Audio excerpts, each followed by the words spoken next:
Hello, welcome to Workshop Your Words, What I Do, and this is the third part of preparation for the workshop. So today I want to focus on how do you think about the new people, the people that you need to speak to, the audiences that your words are going to reach. So I want us to take 3 distinct people into imagination and then ask a few questions about them so that we can kind of contemplate and imagine those people and the situation that they're in relationship to what you do. So deliberate in trying to keep the humans in mind, because I find that a lot of advice that we get about communication and anything that's to do with so-called business or marketing tends to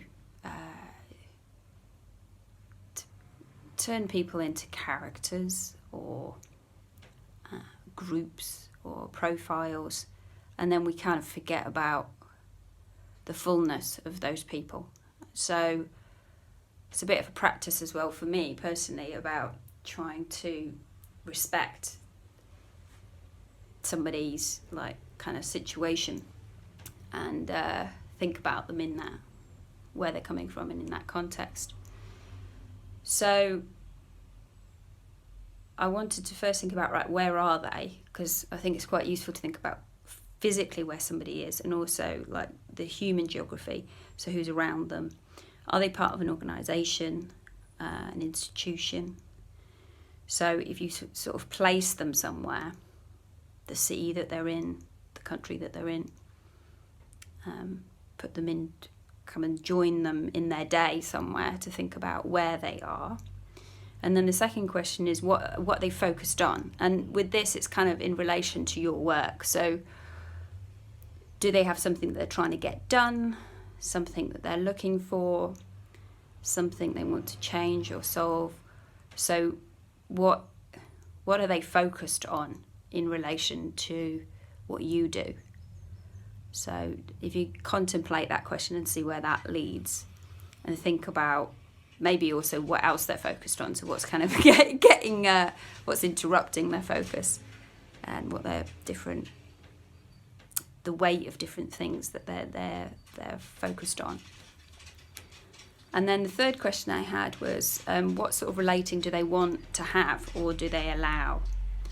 So in my experience, the roles of things like the role of somebody who views a work of art, the role of somebody who perceives themselves to be a therapeutic client, the role of somebody who receives a consulting service, that people have ideas about what's required of that role, and a lot of what they're bringing to the relationship is formed in those ideas.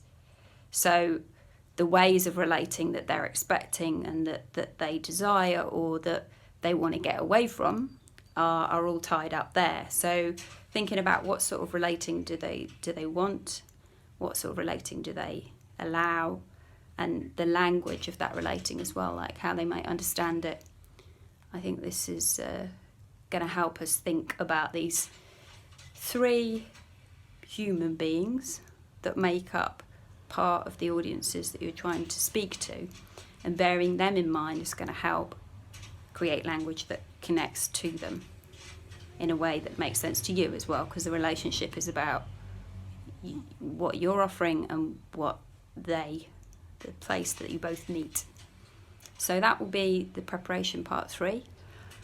Again, how you document this and what you do with it is for your use, and all of these preparations are to help you spend some time thinking and focusing on different aspects of the question of what your words do and who they do it to. So take from it what speaks to you, and also adapt it into something else, because this is no